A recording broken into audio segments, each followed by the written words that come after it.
नमस्कार। आज नवेम्बर मास 26 तारिख मंगलवार। आज भागवत बाणी।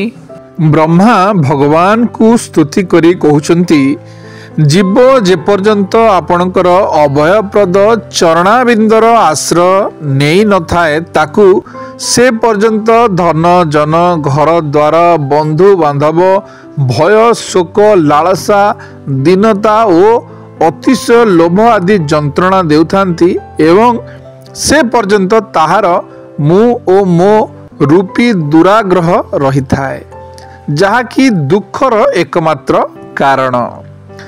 आपणकर चरण रे भक्ति होइगले सकल प्रकार अमंगल नष्ट हो जाए, किंतु जो माने सही भक्ति ठारू दूरे रहंती ओ आपणकर मंगलमय गुण मान को प्रकाशित करुवा श्रवण कीर्तन आदि भक्ति जहाको भल लगे नहीं, से सही विचरांक बुद्धि तो जानतु दैव ही हरण करि नेउछि।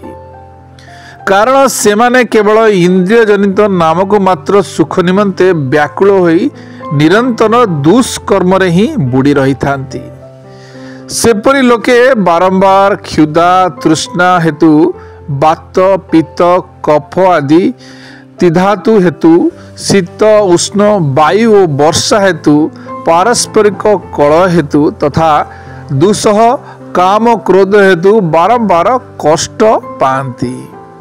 मनुष्य जेकोसी वर्ण आश्रम और संप्रदायर हेउ पछके जदि से पारमार्थिक मार्ग रे युक्त हो जाए साधन करे, तेबे स्वाभाविक भावे सात्विक आहार प्रति तार रुचि हेबो, राजस बा तमस आहार प्रति रुचि हेबो नाही।